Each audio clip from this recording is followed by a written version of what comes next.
Good evening, ladies and gentlemen. Back for week 4. Man, time's flying already. We was waiting for football so long, and it's week 4 already. So let's get right into the week 4 preview for the quarterback position. And if you can tell by the picture on for the post of this video, man, I think it's a week 4. I mean, there's a lot of great matchups. So I don't think I'll be cutting out a lot of the quarterbacks. Literally, I have a case to make for literally everyone. Everybody seems to be in a good spot. It's weird. Everybody seems to be in a good fantasy spot now. Obviously, only so many can win, but a lot of the running dual threat fantasy dual threat quarterbacks always look great. But this week, oh man, this week really sets a precedence for all of them, and that's why if as we go down, if you've been looking at the slate, most of them are all up top. So let's get it started. We'll start with both Josh Allen and Lamar Jackson because guess what? This is most likely going to be, as so far in these first 4 weeks, the best Sunday night game. One of the few times that I'm actually glad that this is on the Sunday, that FanDuel has the Sunday night game, I would say. Both quarterbacks will be going against solid defenses. So I think the upside for these guys for forcing them out of the pocket to make a big play. We've seen it with Lamar. We've seen it with Josh Allen. In the Cardinals comeback, we've seen it just last week with Baltimore and Dallas. When they get flushed out, they're gonna make plays with their feet. With Josh Allen, as you can see here, didn't really have to do it against Jacksonville because it was a total destruction, but he still ran 6 times for 44 yards. But in the Arizona game, when Arizona jumped on him early and he had to make some big plays, 9 for 39, 2 touchdown runs, 2 touchdown passes. He has that upside against a very tough Baltimore defense, but the opportunity to scramble. I mean, I don't think he's gonna go for 4 total touchdowns against Baltimore, but the situation does present itself. Same thing with Lamar Jackson. He may have only 152 and 1 touchdown, but guess what? He's going to add 14 rushes for 87 and 1 rushing TD. He's going to go for 247 with a touchdown. He may get an interception, but he's going to make up for those lost turnover points with 5 for 45, 16 and 122 if he can't get nobody open. So both of these quarterbacks are viable. I honestly think yes, we have to play because it's on the slate. I actually can't wait myself to watch this game. I will be all over it, and I will make sure I have these guys in my lineups. We'll go down, as they say. As you can see, there's a theme here. Kyler Murray, another dual threat, has a great match against the Washington defense. Yes, Washington, you could kind of say semi-showed up in their last victory against Cincinnati, but Cincinnati still scored 33 points. If it's a struggling Cincinnati offense that scored 33, what do you think a more efficient and more steady offense is going to do with somebody who's fully now one and a half, maybe 2 years now, pretty much cleared from his severe knee injury, or almost 2 years, because it was about 2 years ago, late in the season, Kyler had that knee injury. So Jalen Hurts, look, Eagles seem to be out of sync, but I think it's still a solid matchup with Tampa Bay. Tampa Bay is one of those defenses that was good the last few years, and then from their Super Bowl years passed from them, but now they still dealing with injuries. Like I said, Shaq Barrett retired, Vita Vea is injured. They have some injuries to the remaining part of that weak front seven in my eyes. So I think Jalen Hurts is ready to come out and play there. And once again, I'm telling you, I'm focusing really on these dual threat running backs. That's why they're all up top. Has Jaden Daniels figured it out? If he hasn't, he could go back to Jaden Daniels for the first couple of weeks and get you 16 for 88 and 2 touchdowns, 10 for 44, along with throwing for 26. Either way, it's still a great matchup. Like I said, Arizona has started well, but that's not a great defense. So Jaden Daniels is also in play. Now, here is where the next trend of quarterbacks. I call these guys the bounce back trends. You want to play the bounce back narrative? The bounce back narrative is strong. Joe Burrow, the offense finally started clicking and looking somewhat consistent in the second half of their loss to Washington. They still got to go against a very bad Carolina defense, who obviously as a team and as a unit, with the positivity narrative, that team just looks more energized, which I predicted to go against the Raiders. Cincinnati's a better team than the Raiders, so let's see how well with the new Andy Dalton boost of morale to the locker room. It helps the defense not being on the field that much, but still, it is still a secondary you want to attack with Burrow, a healthy Higgins, who played most of that game, didn't even look like he even at any point of that game tweaked it. He looked 100% healthy. Higgins, Chase, Burrow, those are stacks there. Stroud, you want to talk about a bounce back game? He might be chalk because that Jacksonville team is absolutely horrible. So the CJ Stroud plus 2 stacks are very viable there.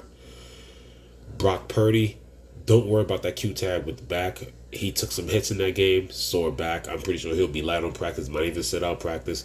But even with the injuries, he should be able to attack New England secondary. That's the bounce back crew right there. As you can see here, though, every quarterback seems to just have. I mean, they're all most of them. Like I said, I skipped over Mahomes. When it comes to key plays, Baker is in the bounce back because, like I said, that Philly defense does have some leaks. They can also cause Baker to make some mistakes, but Baker's also in a good position to bounce back against Philly. Aaron Rodgers has a solid matchup against Denver.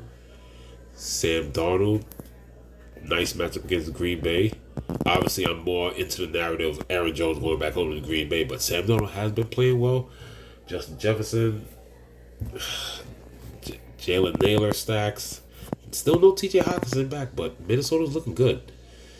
But when it comes to down here, if there's anything that I would want to play, it will have to be, and yes, you might want to do it with these two, and I think I go no lower than that. Even though people around the fantasy industry are talking about Justin Fields, because it looks like he's slowly improving week to week, and that Indianapolis defense, even though Indianapolis is at home, that Indianapolis defense is dreadful. It's almost Jacksonville type levels of disappointing. You could go Matthew Stafford. That's definitely a lot though. That's something you throw in the Millie contest.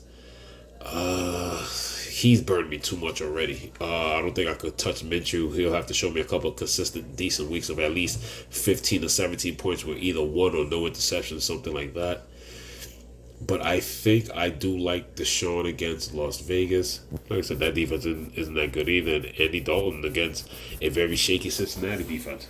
This is still around the time of the year where you'll get a struggling out the gates 1-4 kind of Cincinnati kind of team, and if they win, they'll be 1-3. But it's just something that they do. The Cincinnati team just seems to get everything going by like week 5, week 6. Obviously, 1, that's their pattern. 2, they barely had any type of offense. So with the Higgins injury, now he's 100% healthy. You got him under wraps for a week. It's a short week for Cincinnati, but they'll be hungry for a win.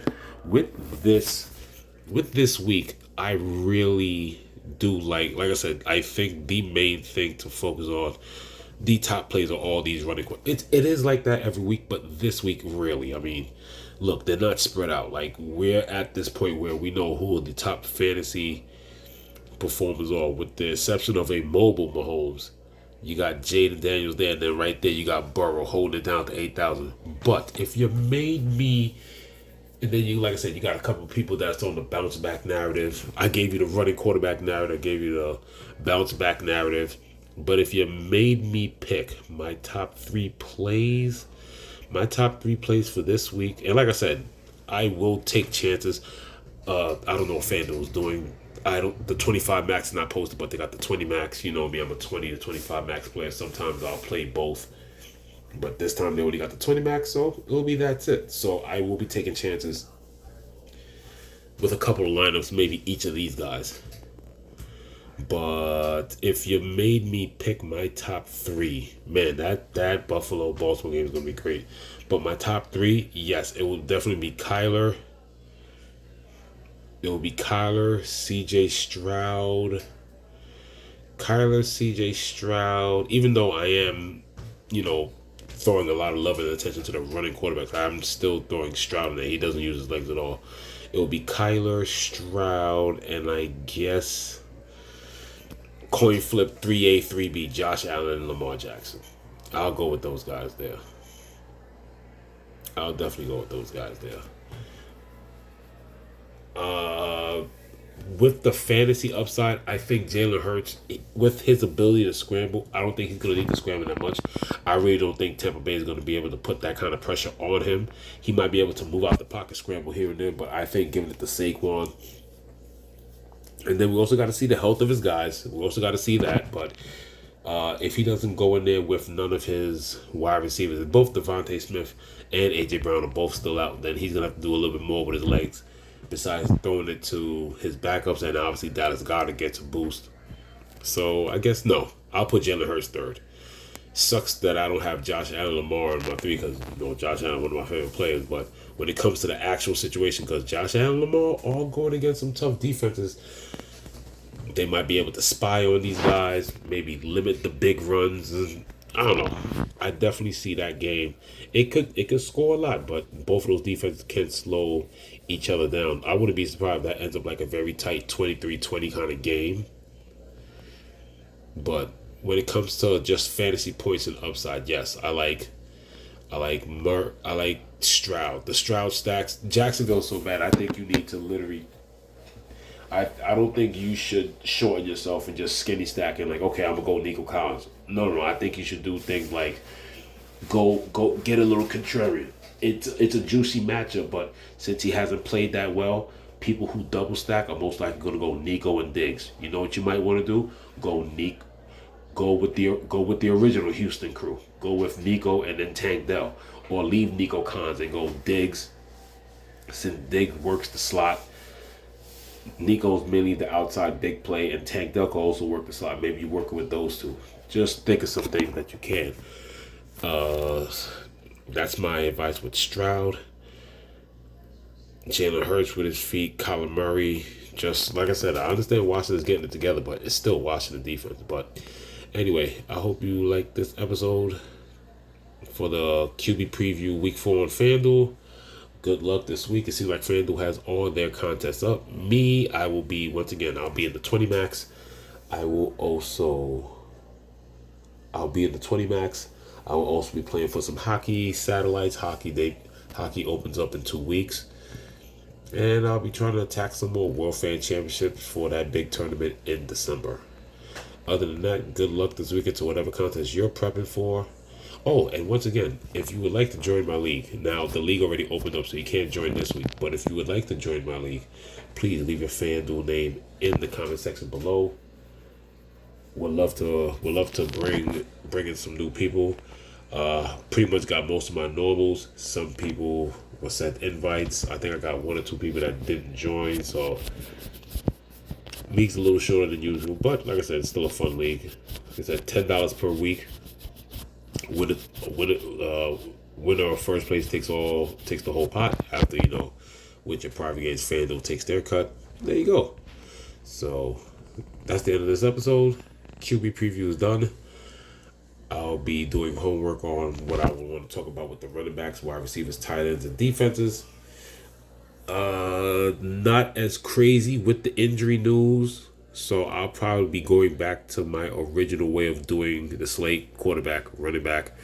Last week with all the injuries, I did running back and wide receivers last. Tight ends and defenses went before because that was a less complicated situation than it was last week. But I'll be going back to the original way. So running backs next. And then we'll go wide receivers, so on and so forth. So might even try a new format. Might do running backs, then jump to defenses, and then tight ends and wide receivers are kind of the same thing. But like I said, tight end has been pretty brutal overall. Like I said, a couple of nice plays last week, but over the first 3 weeks of the season, man, tight end has been horrible. But anyway, thank you once again for tuning in. Please leave a like, subscribe, even comment. Let me know what you feel are the best quarterback plays. But hey, the dual threat quarterbacks are reigning supreme. Sometimes you'll say like, hey, dual threat, they get more yardage. Yes, that's a regular fantasy statement. But the way this is looking, as everything is built here, they are reigning supreme here. It's only broken about Patrick Mahomes, and then boom, you got Jaden Daniels. So After that, man, this is definitely exciting. This is one of those weeks where it's like, yeah, good matchups. You're gonna have to figure out what you're gonna do with your stacks and whatever your one offs, or if you have two guys that you want to chase another game. Yeah, you got to get the stack right. There's gonna I think this is the week that's also that narrative of me saying the preseason rust is over. I think people are gonna start getting into their grooves now. So once again, thank you again for tuning in to the Grade A Flex channel for another episode of Grade A Fantasy Week 4 preview of the quarterbacks. Has concluded. Thank you for tuning in. Please like and subscribe once again. Have a good night. I'm signing off.